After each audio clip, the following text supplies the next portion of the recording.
आगे बढ़ते हुए बात हैदराबाद की करते हैं, जहां एक बार फिर हैदराबाद विश्वविद्यालय में एक बार फिर छात्र प्रदर्शन कर रहे हैं, लेकिन इस बार मामला यूनिवर्सिटी से जुड़ा नहीं बल्कि पर्यावरण से जुड़ा हुआ है। छात्रों के साथ पर्यावरण कार्यकर्ता और स्थानीय लोग भी सड़कों पर हैं। प्रदर्शनकारियों का यह कहना है कि राज्य के रेवंत रेड्डी सरकार 400 एकड़ में फैले कांचा गचिबावली जंगल का नामो निशान मिटाने पर तुली है। इस मामले में तेलंगाना हाई कोर्ट और सुप्रीम कोर्ट तक ने दखल दी है, लेकिन कोर्ट के आदेश को दरकिनार कर रात के अंधेरे में दर्जनों जेसीबी जंगल की सफाई के काम में जुटे हैं। आखिर क्या है ये पूरा मामला, आइए एक रिपोर्ट के जरिए आपको समझाने की कोशिश करते हैं। देखिए।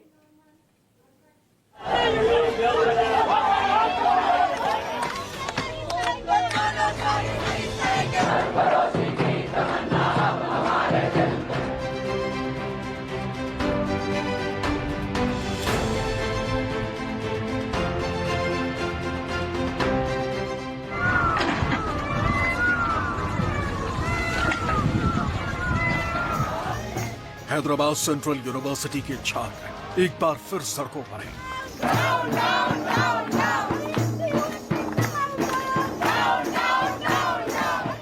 लेकिन इस बार मामला छात्र हित का नहीं बल्कि पर्यावरण संरक्षण का। रात के अंधेरे में जंगल की छाती पर जेसीबी मशीनें दौड़ रही हैं। रात के अंधेरे में दनादन पेड़ों की कटाई की जा रही है। जंगली जानवर ठिकाने की तलाश में इधर उधर भटक रहे हैं।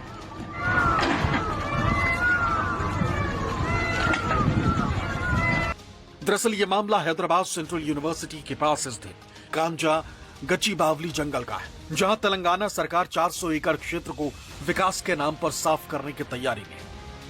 सरकार का तर्क है कि इस जमीन का इस्तेमाल आईटी पार्क और बुनियादी ढांचे के विकास के लिए किया जाएगा, जिससे 50,000 करोड़ रुपए का निवेश और लाखों नौकरियां मिलेंगी। लेकिन छात्र और पर्यावरण कार्यकर्ता इसे गलत करार दे रहे हैं।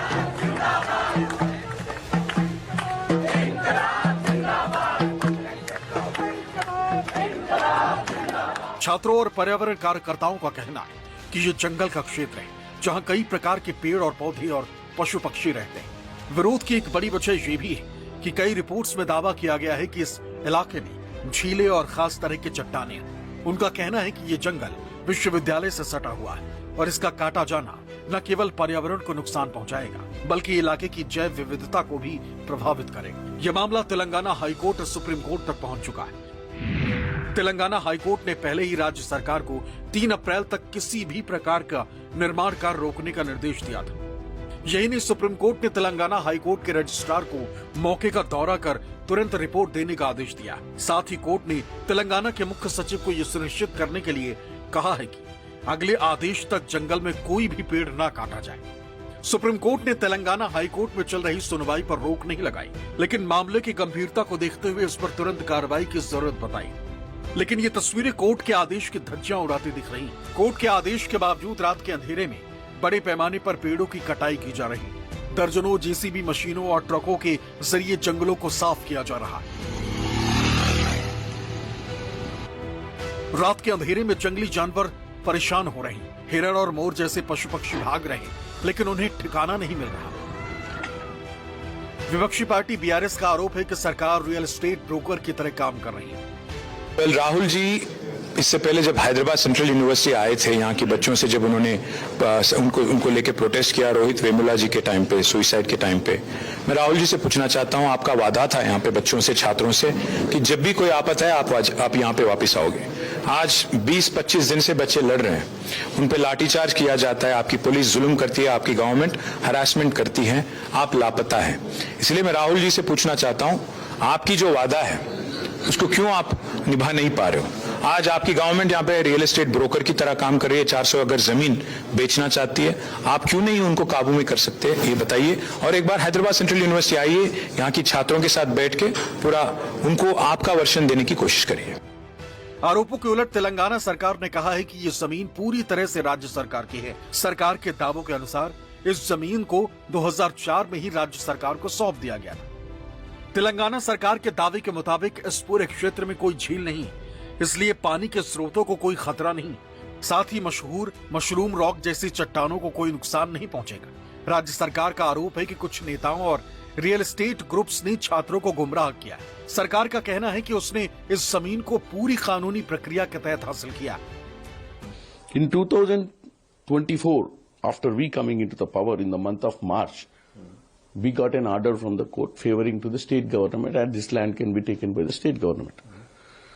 So now, after so many years, 18 years, nearly 19 years, the land was vacant. So ultimately what happened, the forest, trees, nobody is taking care of the land has grown. Now these political parties, BRS and BJP, is trying to project as if it is a forest land. Yesterday we have given all the documentation regarding that. This is state government property which has given to the Industrial Development Corporation for further development of the, for court में किसी हाल में कौन सा तो भी मुद्दा लेके सरकार के लिए कुछ न कुछ कष्ट लाने के लिए वो प्रयत्न करेगा, मगर हम लोगों के वास्ते, लोगों का भलाई के वास्ते और हमारे युवाओं के लिए एम्प्लॉयमेंट जनरेट करना, उन लोगों का भलाई देखना अपना फर्ज बनता है।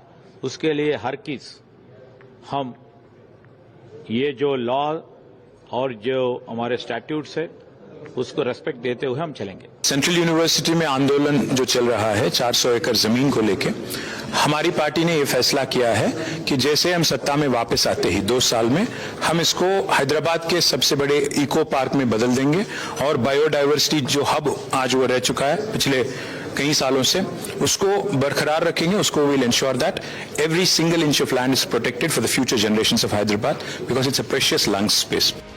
भले ही राज्य सरकार ये दावा कर रही है कि उसने हैदराबाद केंद्रीय विश्वविद्यालय के साथ मिलकर इस जमीन का सर्वे किया, लेकिन हैदराबाद केंद्रीय विश्वविद्यालय ने सरकार के दावों को खारिज कर दिया।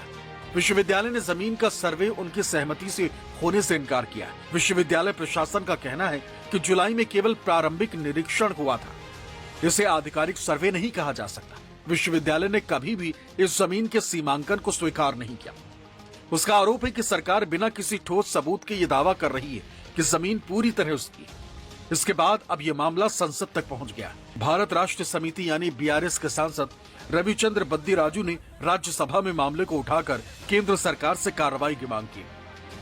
इसमें 400 एकड़ में रातों रात में जेसीबी को निकाल के लाइट लगा के बहुत सारा बड़ा ट्रीज को खराब कर काट के प्लान कर रहे सर। पिकॉक्स है, टॉर्टॉइस है, अनेक जाति बर्ड्स है सर, इसको निकाल दे रहे। रात में ट्रीज भी दूसरा ट्रक्स में आके निकाल के बाहर फेंक रहे सर। उधर ट्रीज भी नहीं दिख रहे। आपको मैं होना बोले तो मैं फोटोज निकाल देता, फोटोज भी देता हूं सर, ऑथेंटिक सर, मैं फोटोज भी देता हूं सर, वीडियोज भी देता हूं सर, हर चैनल में है sir. That land belongs to university है सर, उसको पोकलेंस लगा के खराब कर रहे सर, कट कर रहे सर। बहुत बड़ा ट्रीज है सर। हैदराबाद सिटी में यही है सर लंग स्पेस। 400 एकड़ अच्छा प्लेस है, पूरा जंगल है, वो कंक्रीट जंगल में एक ही प्लेस बचा है सर, उसमें खराब है सर। ऐसा ही बोलता है सर। सर कभी भी बर्ड्स को, एनवायरमेंट को खराब करने का कोई गवर्नमेंट का अधिकार नहीं है सर। आपकी माध्यम द्वारा माननीय मंत्री जी को मैं पूछता हूं सर, इसको तेलंगाना के लैंड को और एनवायरमेंट को बचाना चाह रहा, आपको रिक्वेस्ट कर रहा हूं सर, बोल रहा हूं साहब। सांसद रविचंद्र बद्दीराजू के अलावा कई अन्य प्रमुख हस्तियों ने भी इस मामले में केंद्र सरकार को शिकायत की। इसके बाद केंद्रीय पर्यावरण मंत्री भूपेंद्र यादव ने राज्यसभा में इस मामले पर जवाब दिया। मुझे समझ में नहीं आया कि ऐसे क्या पेड़ों से दुश्मनी थी कि रात को बड़े भारी संख्या में लाइट लगाकर और बड़ी भारी संख्या में सारे बुलडोजर लगा करके और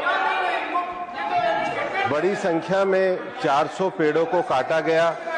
वहां जो सुबह के भी अगर आप फोटो देखेंगे तो मोर से लेकर सारे जानवर जो हैं वो वहां पर दिख रहे हैं। और इसलिए माननीय सदस्य ने जो विषय उठाया है, इस मामले की गंभीरता को देखते हुए कल पर्यावरण मंत्रालय ने वहां के चीफ सेक्रेटरी को नोटिस भेजा है, फैक्चुअल रिपोर्ट ली है और निश्चित रूप से जिन्होंने इस प्रकार की कार्रवाई की उन पर हम कार्रवाई करेंगे। इस मामले में केंद्र सरकार का रुख सख्त है। पर्यावरण, वन और जलवायु परिवर्तन मंत्रालय ने तेलंगाना सरकार को निर्देश दिया है कि अवैध पेड़ कटाई पर कानूनी कार्रवाई की जाए। साथ ही ये भी कहा गया है कि पर्यावरण कानूनों और कोर्ट के आदेश का पूरी तरह पालन किया जाए।